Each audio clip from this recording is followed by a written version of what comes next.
Today is April 2nd, 2014, and my name is Peg Brown. I'm interviewing Cathy Rivers, who is temporarily living in Niwot. This interview is being recorded for the Maria Rogers Oral History Program, the Flood Interview Project, and filmed by Dorothy Charlo. I'll start by asking you where you were born. I was born in Chicago, Illinois, January 7th, 1949. Okay, and so how did you make your way out to Colorado and to Lyons? Well, I came out to Colorado to attend CU in the fall of 1967. And having grown up in the suburbs, Colorado and the Wild West had a real, beckoning call to me. And so my best friend and I came out and roomed together, and I've been here just about ever since. I guess, in fact, it's funny, I'm in Niwot now. Chief Niwot's curse, they say. Yes. Once you are here, you will never be able to leave. And so that's pretty much been true for me. Never really tried too much. And when did you move to Lyons?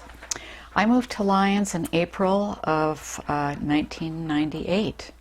So my then husband and I decided we were living in Gun Barrel at the time, decided we wanted a little bit bigger place, and found that by moving to Lyons we could be a little bit closer to living in the foothills, which was something we really couldn't do in Boulder. So we were thinking Lyons was so far away, but we drove up there and we thought, this is great, we love it here. The rivers, we're near all this open space, so it immediately felt like home, even though I could never picture myself leaving Boulder. But that has absolutely been the best community I've ever lived in my life. So. And I know, tell us a little bit about your business. My business is called Rivers Colorworks and Design.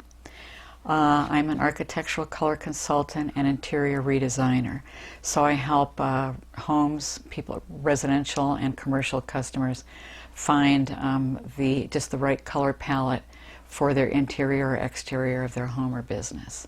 So that's what I do. But I also do interior redesign, so often when people are doing remodeling, I can help them coordinate things like countertops, surfacing, flooring, carpeting, accessories, that kind of stuff. Describe how you were connected to the Lyons community, going up to 2013. And I feel like I'm a big part of that community. I'm a community person. I grew up, there's my picture of my family there. I grew up as the oldest of 9 in a suburb of Chicago. I was born in Chicago, but I grew up in what was started out to be a little town. Northbrook was started out being 3,000 people, and I think it's up to like 48 or something now. It's wall-to-wall people. But anyway, I think I grew up having a sense of community and what you had to do to kind of stick together and get things done. And really, it's not an exaggeration to say survival. In my family, you really had to work together to survive, really. So that appealed to me, in being in a smaller community where that was possible. Boulder started out feeling like a smaller community, and it just kept getting bigger and bigger and bigger, and you had circles of friends, but I didn't really feel like I was a part of that community in the way I feel like I am in Lyons. When I worked there, I had my business, but I also was an artist and an art teacher. And I taught through Boulder Community School's Lifelong Learning, taught art. I had taught art full-time as a full-time art teacher through the school district. In the visual arts and painting? Visual arts, yeah. Elementary, grade school art, 76 through 81. So I did have that background. And I also have done graphic design in my past as well. But up in Lyons, I had a beautiful studio in my home, and I taught children as well as adults. And then as I mentioned, I taught through Boulder Community School's Lifelong Learning. So I would do after-school art classes and also summer camp type classes, as well as art classes in my studio. But I became very interested in community art, and the first project that I did in Lyons, I did in coordination with Boulder County Services, Aging Services. And we helped start a group called the GAP Project, Generational Active People. And we wanted to find a way to involve the elders in the community with the high school kids, because they really didn't have a way to connect. And the elders were the ones who brought this up.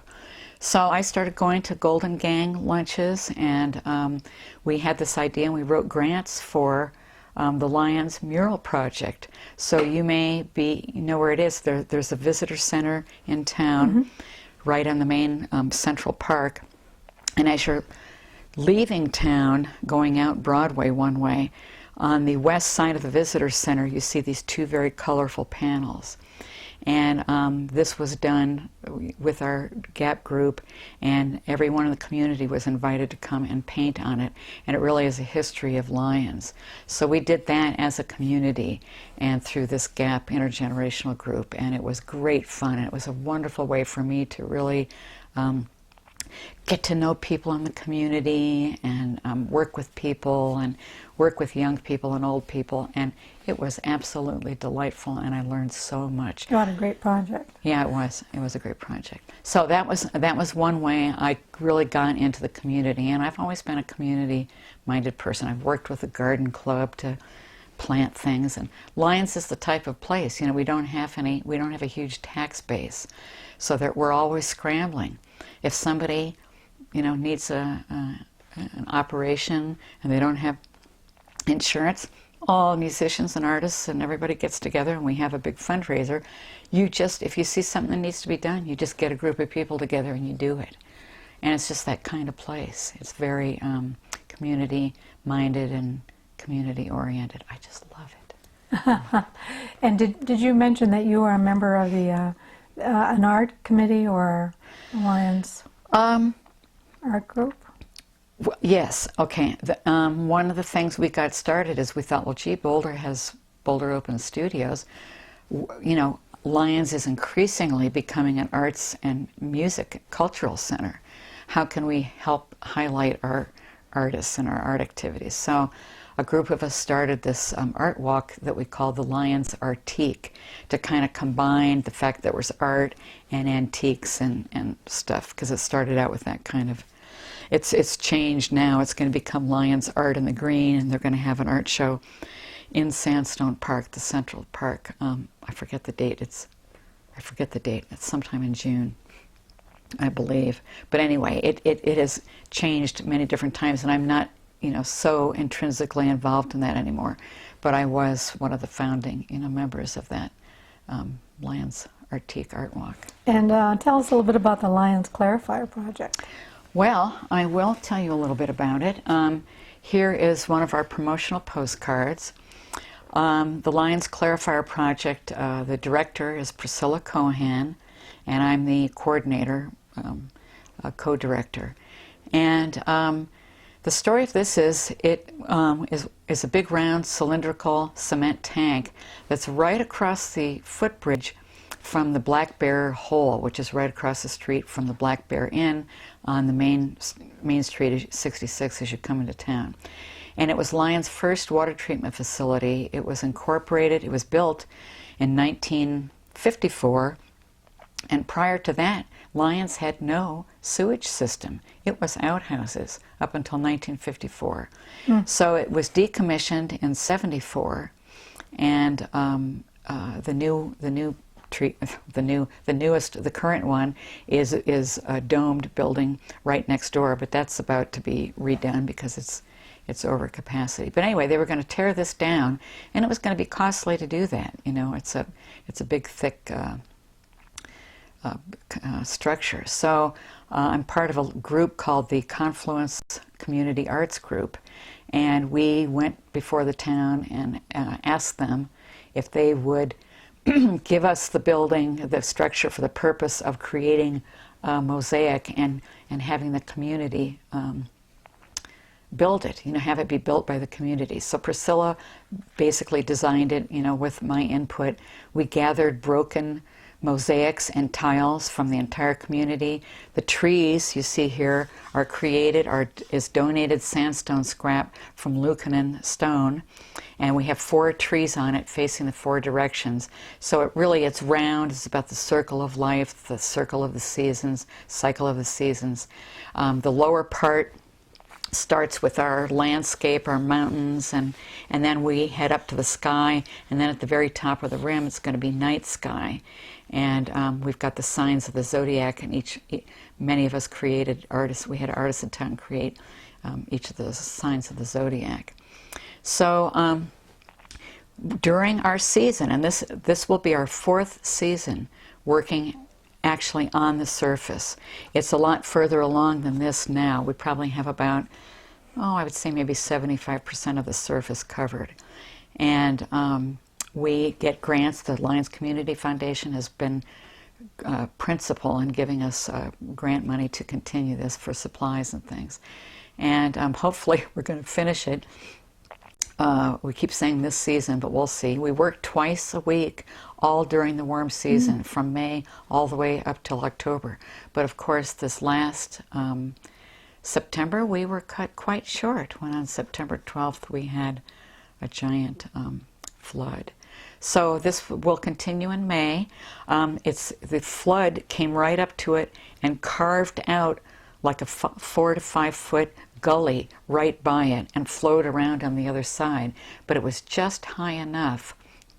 We were so afraid to go look and see because we were hearing stories about cars and propane tanks, and I really thought the whole side of it was going to be smashed and ruined. But it was just high enough that the river came right up to it, and we could find no damage at all to any of our supplies, our tools, or the project.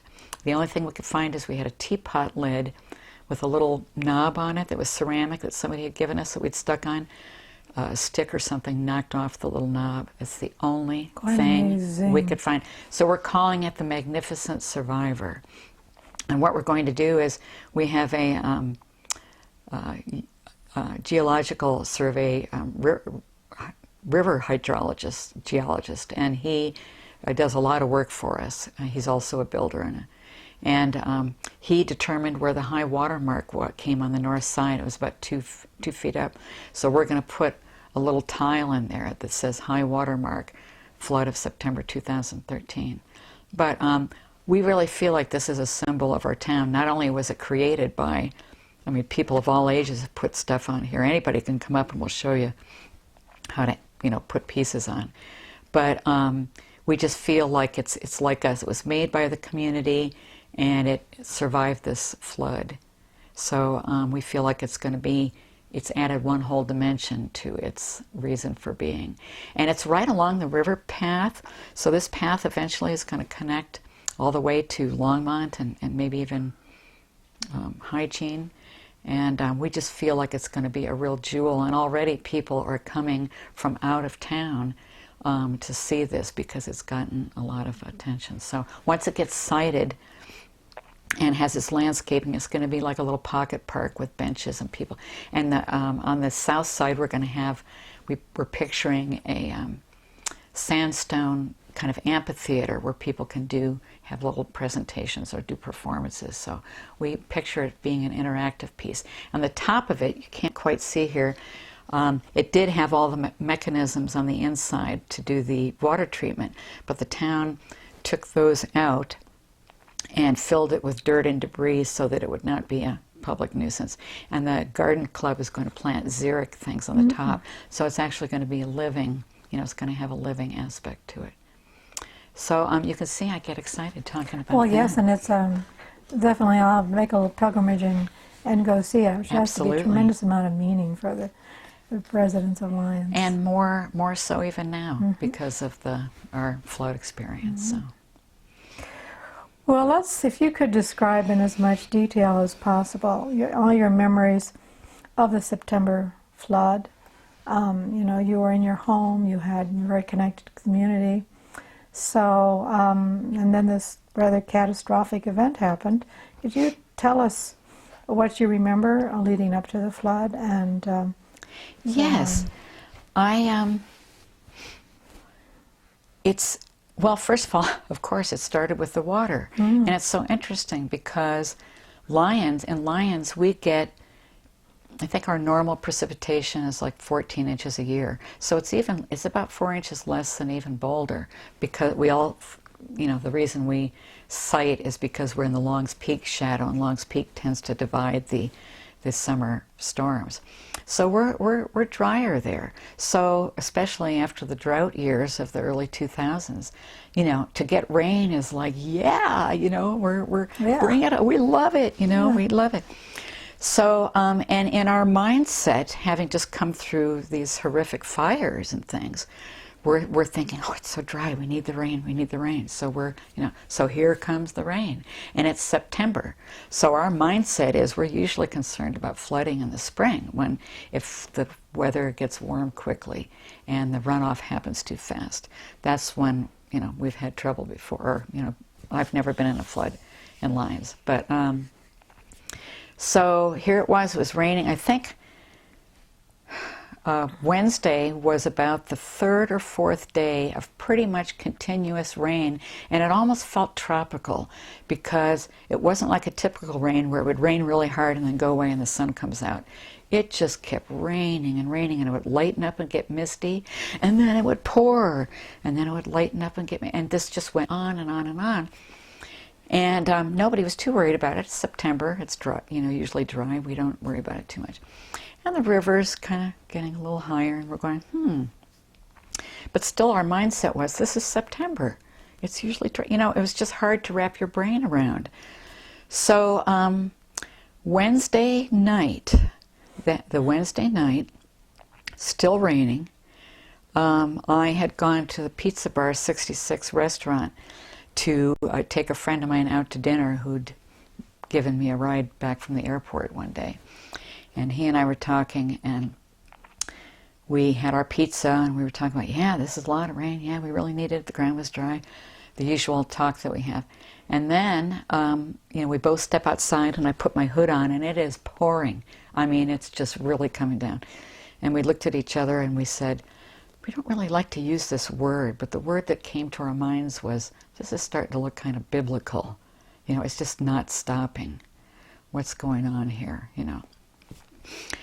So we said our goodbyes, and I went back to my home, which I was renting a lovely little home on the corner of Old South St. Vrain, which is off Highway 7, going up to Allen's Park.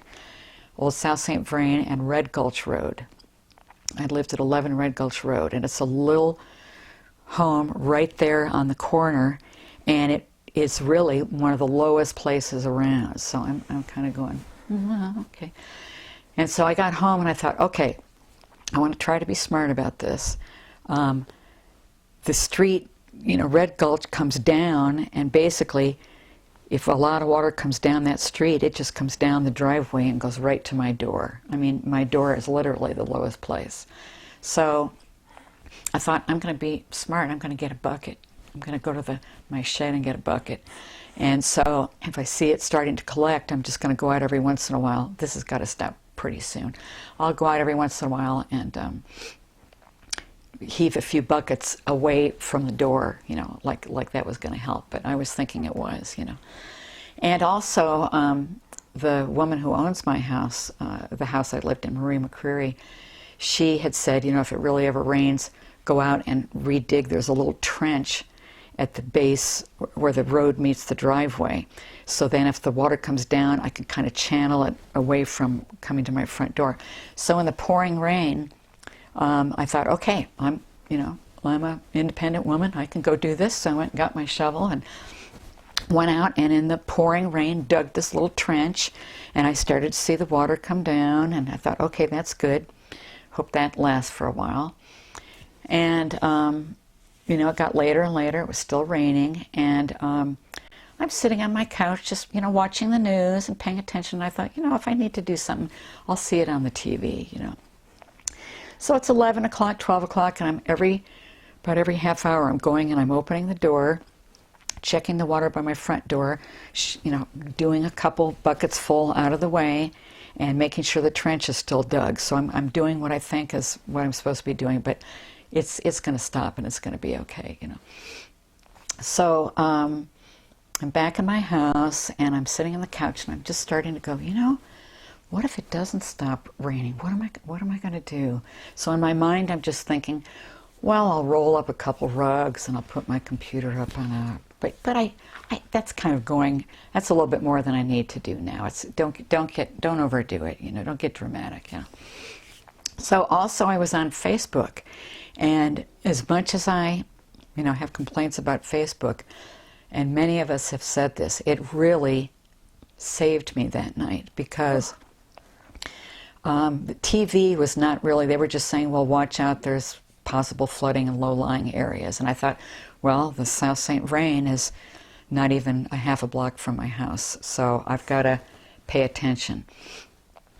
So I was watching on Facebook, and my friend, Sunshine Dancer, Swan, her name is, she is a hairstylist and hair cutter. And she lives up on Seward, and she was online and saying, now if you need to, you just come to my house. You've got a place to go. And I said, oh, thank you. I don't think it'll be necessary, but that's nice of you. I appreciate it. So around 12:30, 1 o'clock, some people had gone to bed. I couldn't go to bed. I just was like, what's going on? What's going on? I had to really watch. So I kept doing my bucket bailing thing, and I'm seeing it's still raining really hard, and it's not stopping. So I'm going, okay. Even if the river floods a little bit, it's not going to come all the way over here. You know, it might go out of its banks 3 or 4 feet, but you know, it's going to be okay. I wasn't thinking about it's rained so hard, the ground is now saturated, and what's falling down now that was being absorbed into the ground and uphill from us is now just all running off, and it's accelerating really fast. I hadn't got that picture quite yet. Wasn't thinking about that. So it was about 1:30. I was starting to get more and more nervous. My friend's saying, "You better get out now. Come, just don't wait. Get out and come now." And I'm thinking, well, no, that's okay. And it gets to be about 2 o'clock. And I do my half-hour check, and I open my front door, and I hear the river roaring. And I'm feeling a chill now. This chill just went totally down my spine, and I said, I got it. I got to get out now. I've got to get out now. So what I did was, I thought, and it has to be really right now. I don't have time to mess around. So I rolled up a couple rugs and put them up. I took my computer and put it up on a table. I just rolled up, a couple things. I didn't think about books on the lower bookshelf. I didn't think about any of that, just my computer. A couple things I had on the floor, I just put up on a couch. I grabbed my cat, put a piece of plastic on the front seat because I knew, he gets nervous when I put him in the car, even though he's normally pretty good. And I had a little duffel bag, and I threw 3 days worth of like sweats and a jacket and my little flood, mud boots. Thank goodness I had the presence of mind to do that. And my purse. And as I was doing that, I literally did all that in about 10 minutes, put things up to get out. And I got the reverse 911 call that said get out now. I forgot to mention that the last Facebook entry I saw after I opened the door and said, oh my God, I do have to leave, I went back and checked my Facebook before I turned off the computer, and somebody said they had been listening to the police feed, and the police feed, even though it wasn't on the TV, wasn't on the radio, anywhere else, the police feed said, get out now if you're in low-lying areas. So I said, okay, I've got all my messages all at once. So we got in the car, and I'm thinking it's just going to be a little bit out of its banks. The entire block from my house all the way up to Highway 7, where it kind of goes up to Highway 7, and I saw that there was an emergency flashing vehicle up there, was a total raging river. The whole thing was. And I I don't know whether I just had a sense that it was not so deep that my car couldn't make it, or I just was plain foolish and just felt like I had to get out. I don't know what it was, but I drove through it, water shooting up both sides, and I'm just, I'm using, some S words and some, just out loud going, holy, and driving up, and I made it, and I get to the top, and the guy says, you're lucky you made it through that. I don't know that I would have driven through that. And I said, I just knew I had to get out. I knew I had to get out. So I, saw, I could hardly even absorb. It felt like I was in a totally different place. Everything was just rushing water.